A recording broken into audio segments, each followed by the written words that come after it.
Good morning, everybody. It's me, Albatross.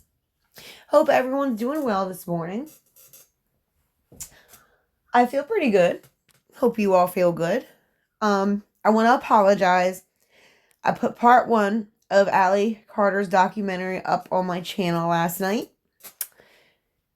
Woke up this morning, got a copyright notice, so I had to take it down.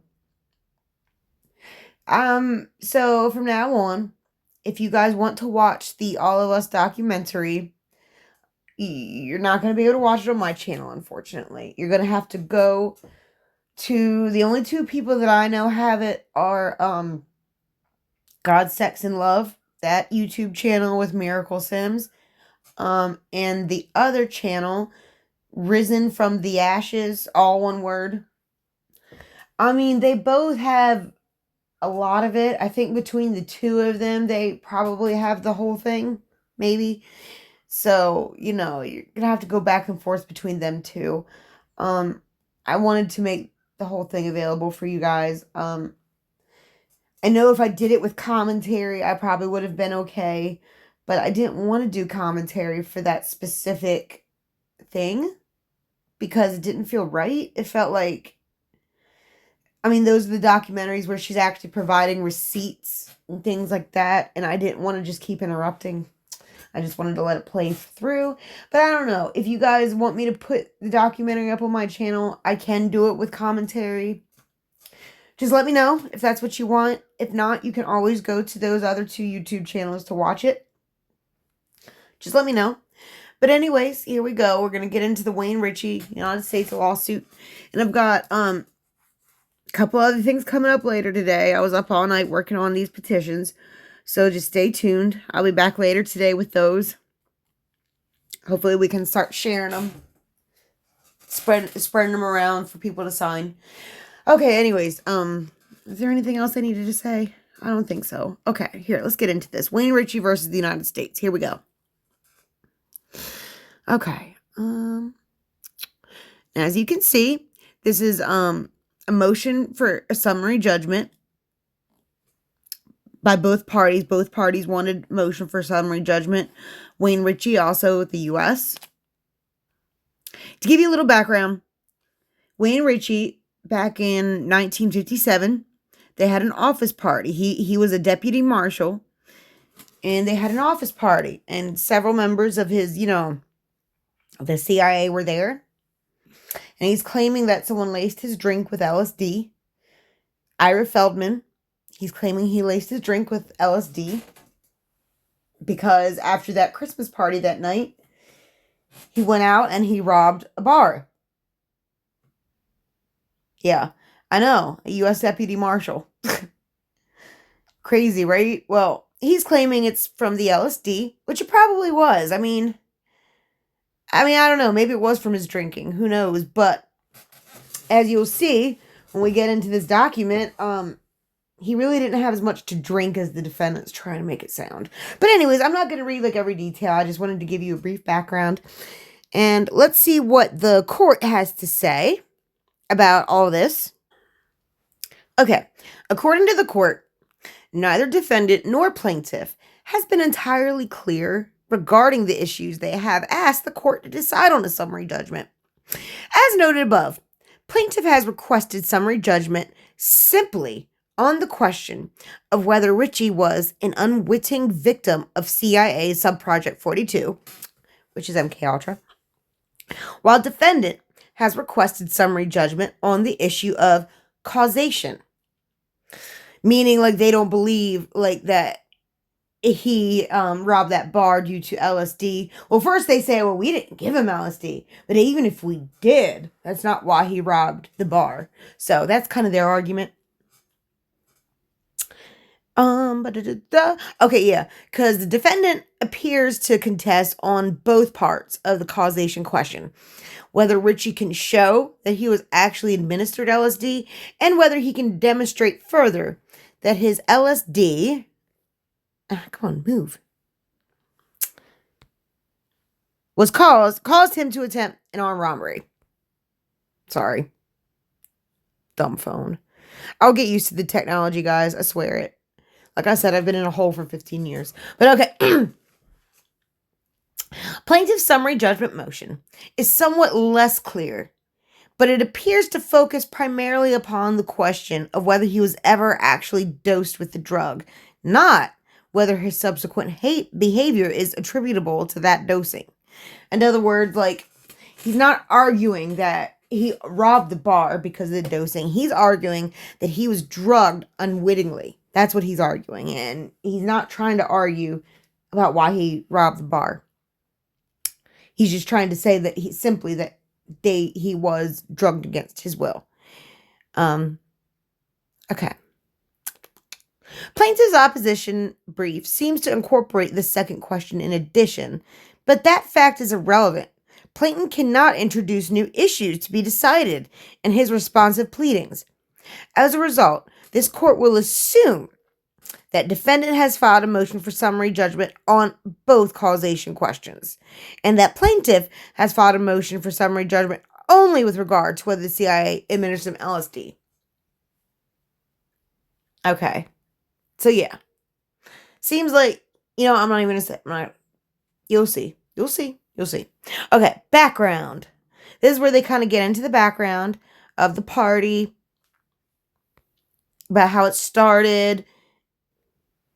But okay, we'll read it a little briefly. Okay, where should I begin? According to plaintiff's uncontradicted declaration, Ritchie first arrived at his office Christmas party at approximately noon on December 20th, 1957. Ritchie drank single bourbon and soda and then returned to his office shortly thereafter. 2 hours later, Ritchie re-entered the party and consumed 3 or 4 more drinks. Plaintiff then began to feel paranoid and imagined that his fellow officers and co-workers had turned against him. Only after a few drinks. Because, biologically, it takes like one drink about an hour to process through your system. I don't know. I don't know this guy Ritchie. Maybe he's just paranoid by nature. But let's continue. Okay, he imagined that they were against him. He left work, returned home briefly, then visited 4 bars where he consumed a total of 2 more drinks. So then what? We're up to 6 drinks by now. Still fueled by paranoia. 6 drinks at 6 or 7 hours later. Still fueled by paranoia, plaintiff then resolved to hold up a bar and returned to his office, where he took 2 revolvers from his personal locker. He entered a 5th bar, had 1 drink, then drew a weapon and demanded money. Someone knocked Ritchie unconscious, and he was subsequently arrested. Plaintiff, which is Ritchie, alleges he was a victim of a federal program called MK Ultra, dedicated to the research and development of drugs, including LSD, that might be used to alter human behavior. Plaintiff maintains that he first suspected that he might have been surreptitiously drugged when he read the obituary of Dr. Stanley Gottlieb, a former CIA agent implicated in that agency's mind control program. In the newspaper on March 15th, 1999, I'm assuming that's when Mr. Gottlieb's obituary came out, 40 years after the incident, when he read a diary entry of George White, an agent of the Bureau of Narcotics, and allegedly the operating head of the CIA's mind-altering program in San Francisco. This dumb phone. Sorry, guys. Breathe in, breathe out. There we go. Okay. Stop it.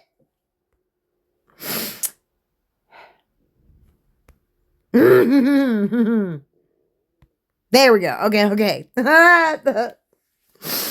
I'm about ready to just skip that whole part at the top because it's not letting me get. There we go. Sorry. I'm calm. Okay. Oh, okay. White was a senior employee at the San Francisco Federal Narcotics Bureau, the San Francisco division, in the 1950s. White's December 20th, 1957 diary entry, which is the night of their Christmas party, stated that the Christmas party federal building press room, Ritchie Department Exhibit D. White was an MK Ultra subcontractor from approximately 1953 to 1964, so yeah, long time. In that role, he established a safe house apartment in San Francisco where drug tests were conducted on drug informants and prostitutes. I think they're referring to Midnight Climax, that operation, but I think that's what they're referring to. Defendant had also produced an extensive record of newspaper and television coverage documenting federal mind control experimentation. The full entry reads, Home Flu, Christmas Party, Federal Building, Press Room. So basically, they were planning on drugging him whether he was sick or not.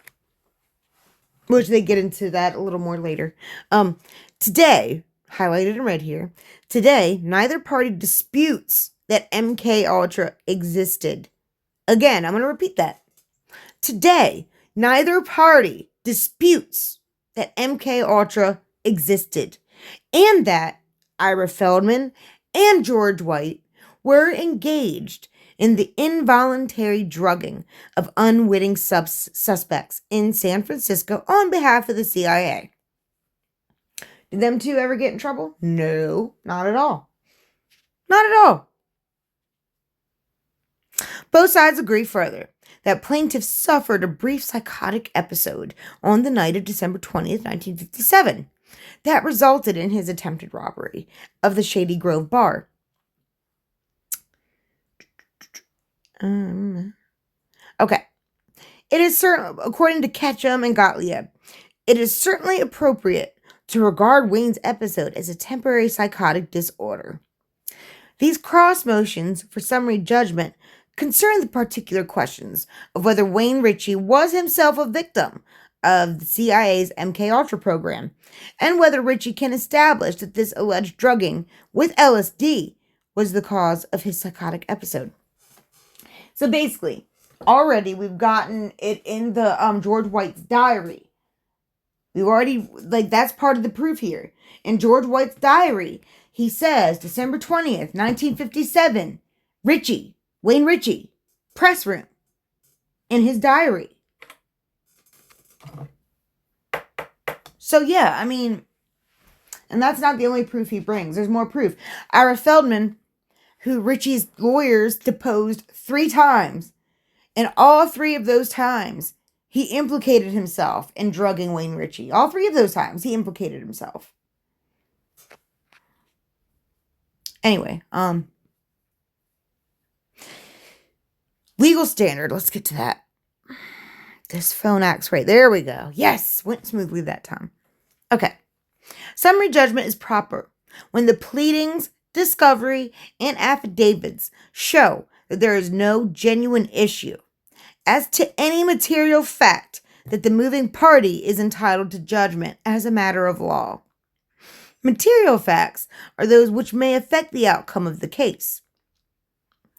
A dispute as to a material fact is genuine if there is sufficient as evidence for a reasonable jury to return a verdict for the non-moving party.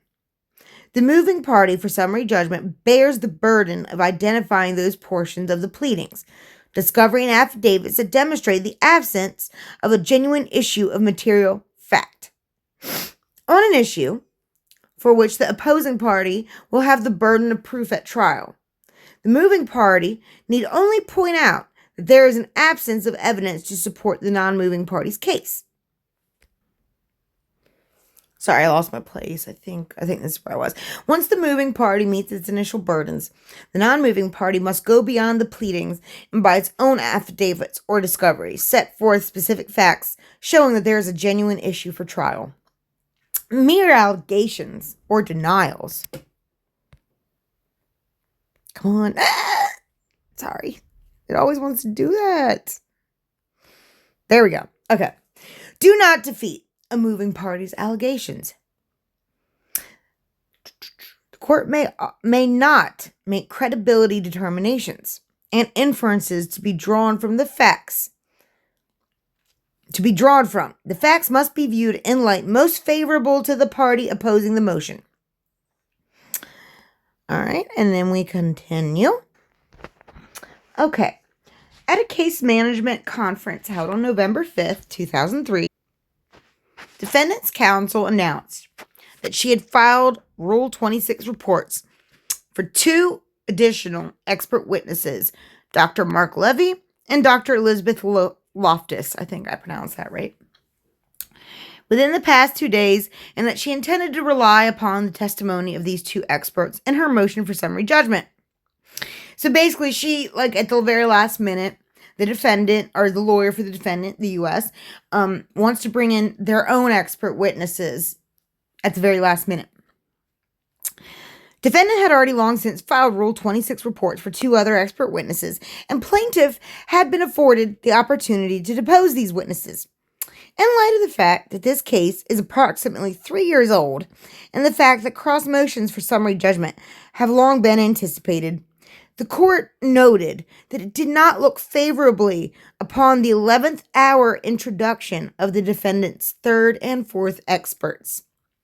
Nonetheless, the court stated that it would allow the defendant to submit a declaration describing the necessity of having the court consider the declarations of Dr. Levy and Dr. Loftus, and might allow said testimony into the record were such necessity well established. So they're basically saying, give us a good reason to allow these two new witnesses, expert witnesses that you want. Give us a good reason.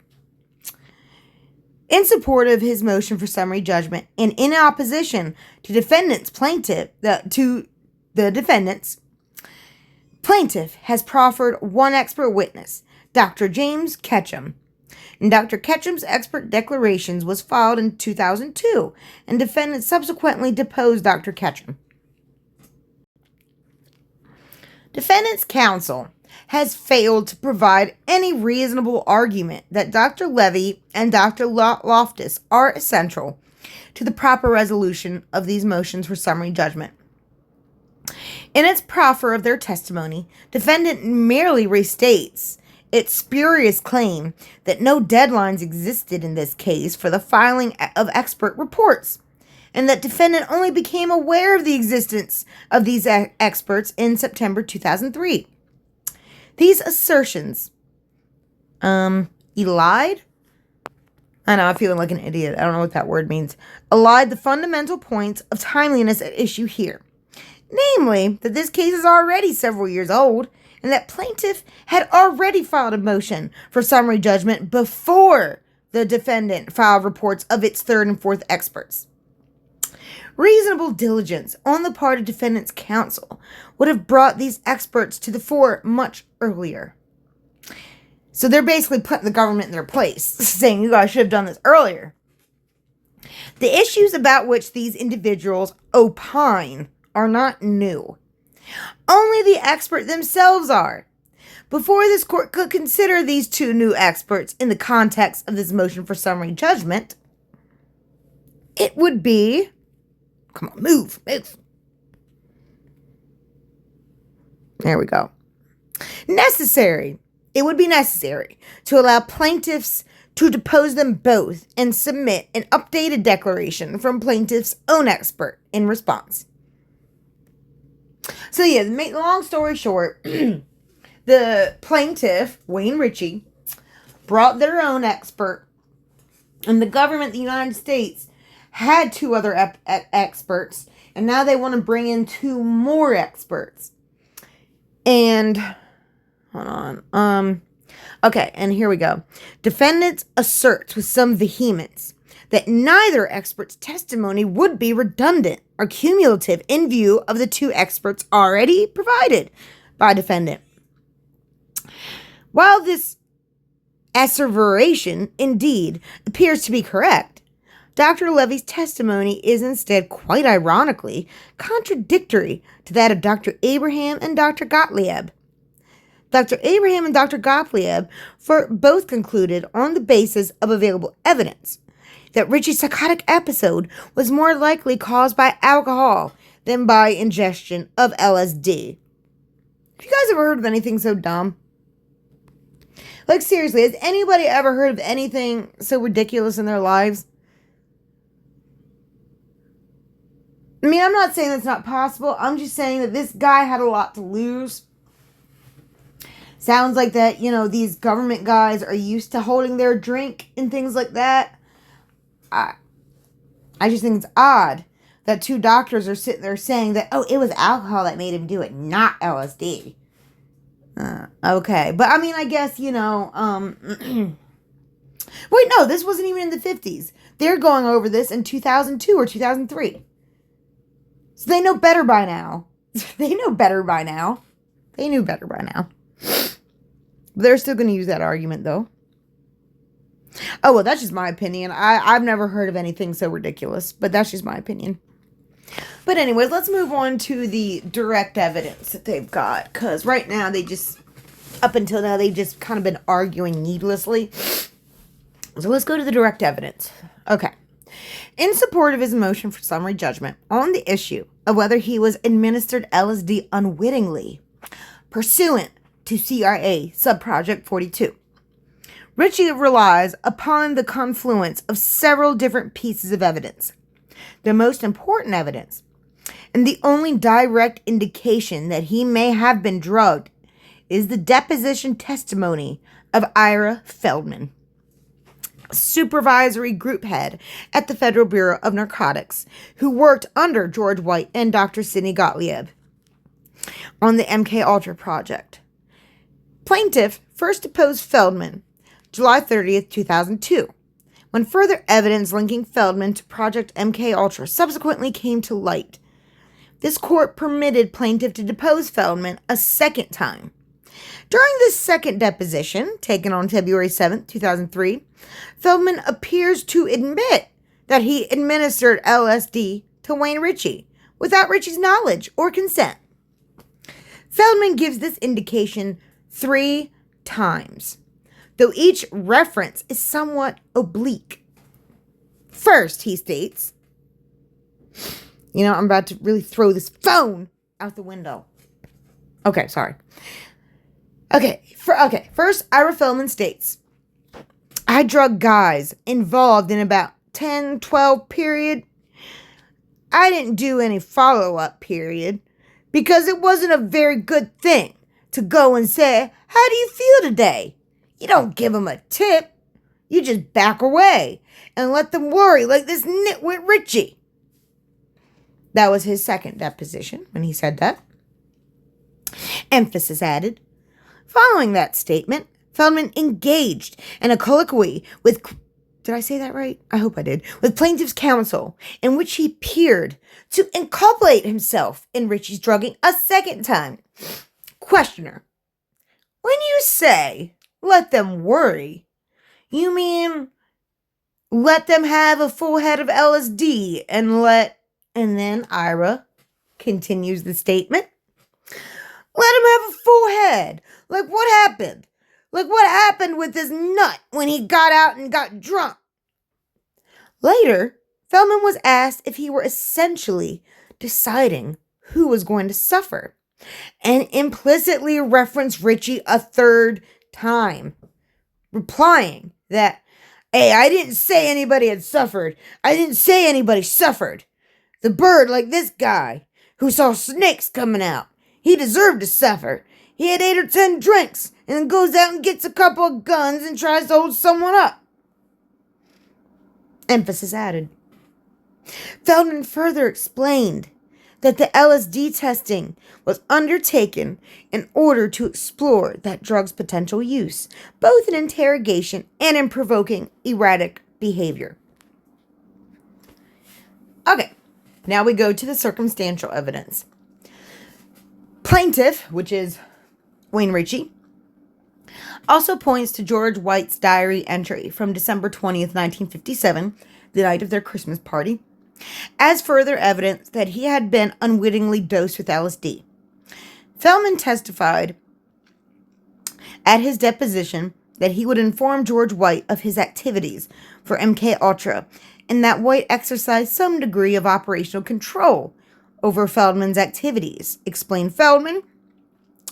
When the LSD drugging was done and I got a report, I wrote it up and gave it to White, and I have no idea what White did with that report.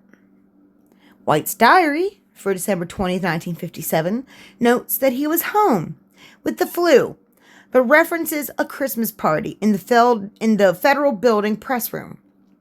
White was stationed in San Francisco. Feldman identified White's writing in his diary entry. Feldman confirmed that White's illness would not have impeded his work.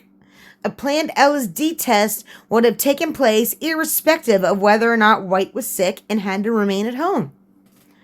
So Feldman's confirming that the person in charge of these experiments, regardless of whether they were homesick or not, that these tests would have carried out. Like if they had a planned LSD test, they were going to do it regardless of who was sick. All right, next. Questioner. If George White was home with the flu, would you continue to carry out your operations in terms of the job as you knew it? Feldman. Of course. I was only an agent. I wasn't the boss.